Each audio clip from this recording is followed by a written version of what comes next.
Nagkausap na ba kayo ng tatay mo?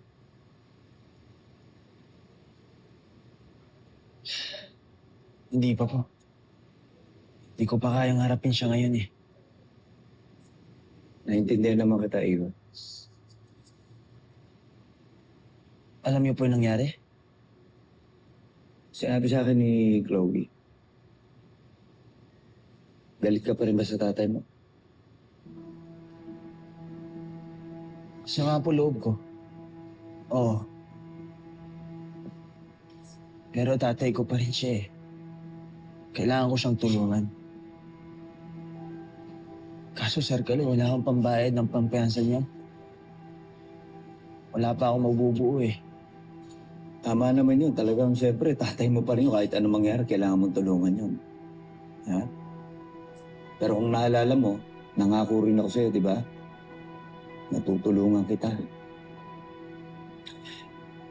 Meron ng kakilalang tao na po pwede nating lapitan para mahiraman ng pera. Yun ay kung interesado ka. Sige ho. Sige Sir Kaloy. Talaga? Wala na kasi ako ibang mauutangan eh. Sige, pwede namang ako mag-guarantor sa'yo eh. Diba? Dahil sigurado naman na mababayaran at mababayaran mo yung hihiramin natin. Dahil, alam mo naman, di ba?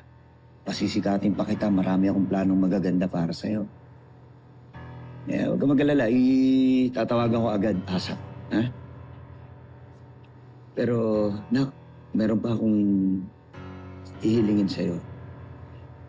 Eto, mas importante to. Para umusad na rin tayo. Ano po yun? Yung kontratang nasa akin, kailangan mong pirmahan na eh.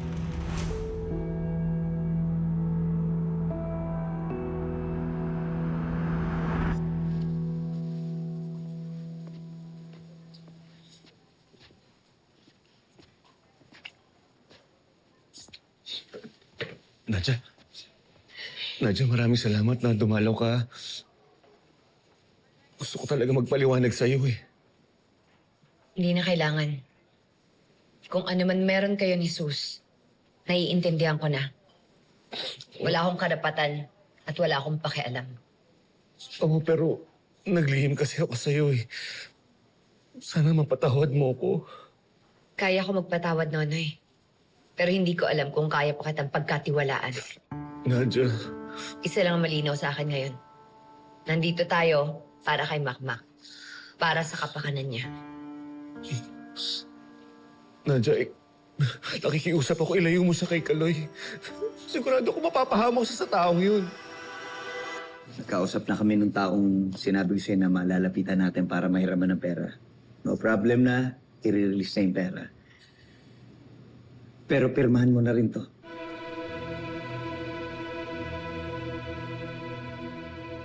Pero mali eh. Hindi patas para sa anak ko. Noy, si Makmak pa rin ang magdidesisyon. Diba yun? Sir Kaloy, pasensya na po ha. Kung ano pong payo ng mga magulang ko, yun yung susundin ko. Hindi.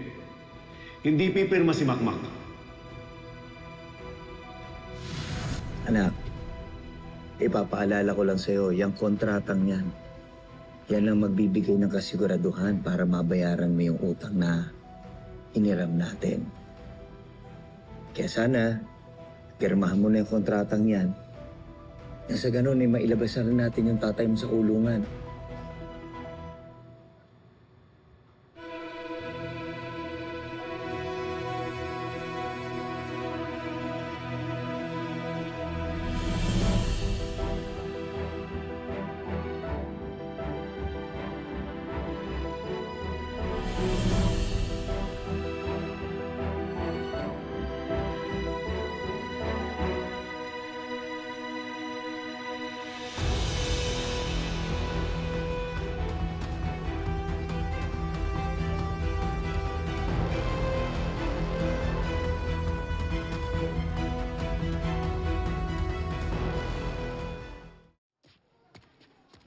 Batong bakal.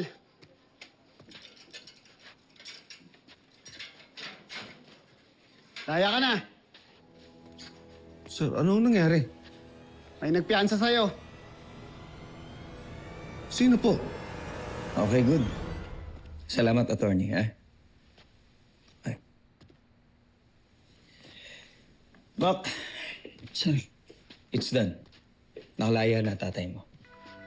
talaga po? Yeah. Finally, Makmak, makaka-uwi na yung tatay mo. Salamat po, Sir Kaloy. Ano ba? Sabi ka naman sa'yo, di ba? Gagawin ko ang lahat. Tutulungan kita. Lalo na ngayon na nakapirma ka ng bagong kontrata sa akin. Makmak, you are now one of us. You're a part of the family, bro. Come here. Come here! You know. O, diba? Salamat po. Of course. Salamat po.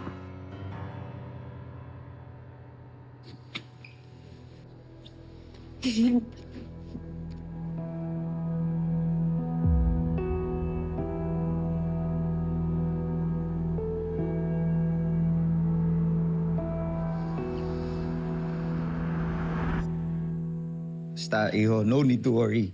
Basta yan ang porte ko, mag-alaga ng mga atleta. Build up sila ng gusto. Kaya wala kang dapat alalahanin. Salamat, Sir Kaloy. Oo naman. Wait lang, I have to answer this. Iya, maiwan ko. Saglit lang. Excuse me. Brother. Hello? Iingat ka, ha? Okay? We're a family now, bro.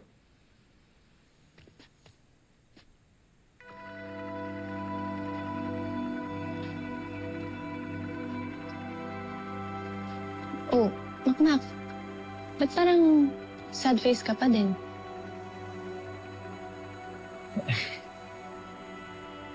Inaalala ko lang si tatay. Nakalaya na siya. That's all that matters, di ba? And this is also good for you because Dad really takes care of his boxers. You can ask anyone.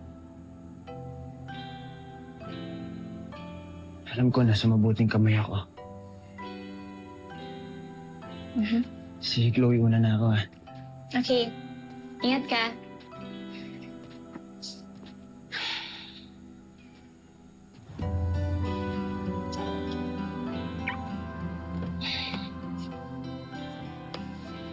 Dad, I'll just go to my room.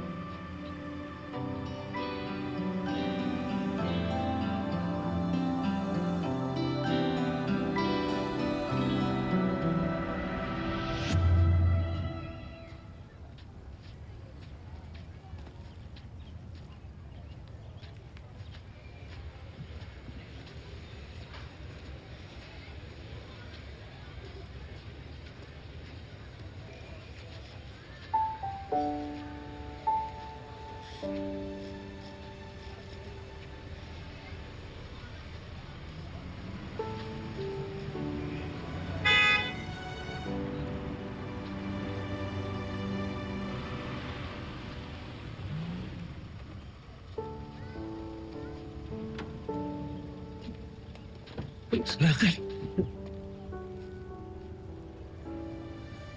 Anak, salamat sa pagpiyansa sa akin, ha? Kaya lang, ang laking halaga nun. Saan ka kumuha ng pera? Makmak, Tay. Tay, nangutang po ako. ano kanino kay Kaloy? Tay, hindi po. Wala kasing handang kasi, Sir Kaloy. Nakatali daw po yung mga investment niya, pero tinulungan niya naman po ako makihiram sa kaibigan niya. Nilakad niya naman po lahat para makaloan ako. Anak, walang nagpapautang pag hindi ka kilala. Baka loan shark yan. Tay, hindi naman po, kaibigan naman po talaga ni Sir Kaloy yun. Ano daw kapalit ng tulong ni Kaloy?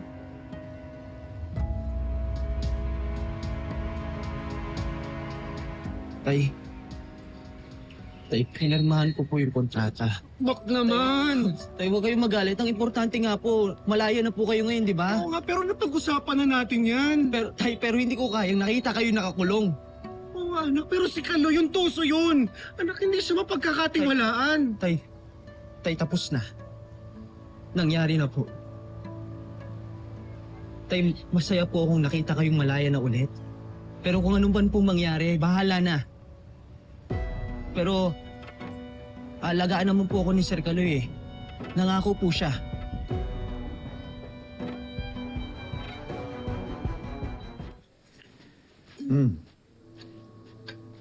Anyway,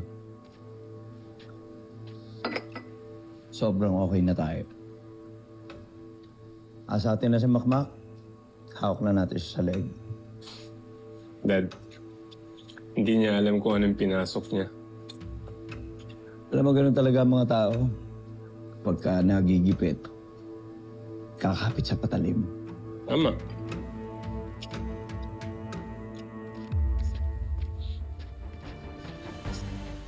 Kaloy! Hoy, Kaloy! Lumabas ka dyan! Ayop ka! Ginulangan mo yung anak ko! Ako harapin mo! Balis ka na dito, Noy! Dad, check mo nga yung CCTV. Ano? Ano? Sumakit ah. Loko, di ba? Paprotesta agad? Ano, Dad? Paawatin ko ng protesta. Hayaan mo siya dyan. Galaiting-galaiti siya sa galit eh. Hayaan mo siya. Enjoyin mo lang, panoorin mo. Enjoy the show na. Wala naman siya magagawa eh. Kaya nga eh. Okay. Sige, panoorin na lang natin dito. Hayaan mo maghurumentado. Baklang-bakla oh. Hoy! Ilabas mo yung boss mo! Wala siya dito, umalis na dito! Anong wala? Huwag ka sinungaling, alam ko na dyan siya! Umalis ka na! Hoy, Kaloy! Lumabas ka dyan! Kaloy! Ako harapin mo! Huwag ka na magulo dito, Nonoy! Ayop ka! Lumabas ka dyan, Kaloy! Hindi mo masisisi yung tatay mo kung magtampo siya.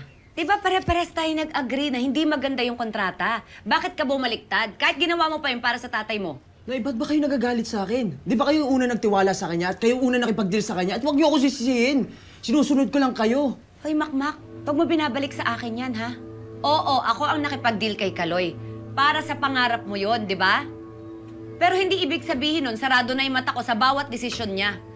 Binabantayan kita sa bawat kilos mo sa karir mo. Nay, sorry ho. Alam ko naman po hindi niyo ako papabayaan. Katulad ni Sir Kaloy. Sabi naman po ni Chloe, marami naging successful boxer dahil sa kanya eh. Chloe? Siya ba yung dahilan kung bakit ka pumirma? Siya ba yung nag-impluwensya sa'yo? Nay, hindi ho. Nay, desisyon ko po to at paninindigan ko to. Nay, magiging okay ang lahat. Marami naging successful boxer dahil kay Sir Kaloy.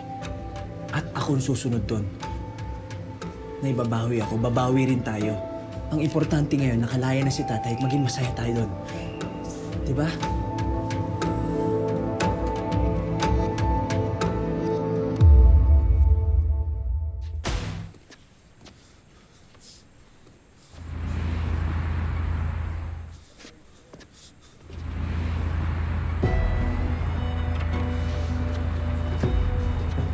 Huwag ka papasok ha, trespassing ka!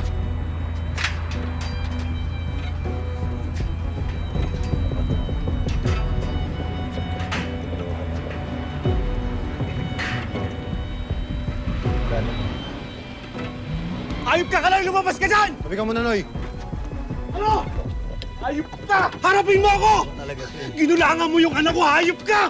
Ano ba iniiyak-iyak mo? Gago! Ikaw ang gago! Ha? Ayop ka! Ganyan ka ba klaseng tao? Pagkatapos kang tulungan? Alam mo, kung hindi nakikiusap sa akin si Makmak, hanggang ngayon nasa kulungan ka pa. Anong tinulungan? Inisahan mo yung anak ko eh! Napilitan sa pirmahan yung kontrata dahil ginamit mo yung sitwasyon ko! Eh bakit ako sinisisi mo? Sisihin mo sarili mo! Dahil dyan sa droga mo, tama si Makmak. Uy, Kaloy, hindi ako nagka-drugs! Sinetap mo lang ako eh!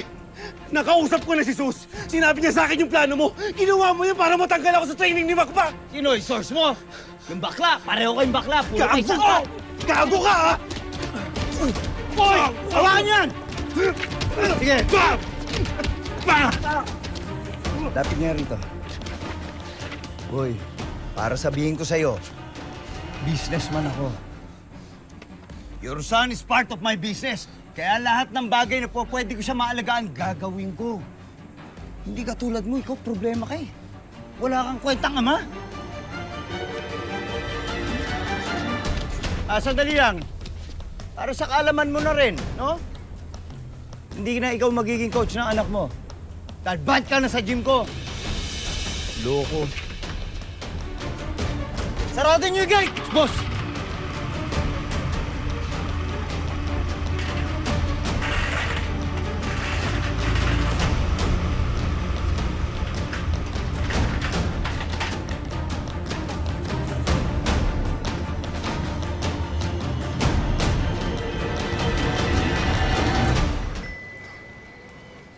Kumonsulta na ako sa abogado.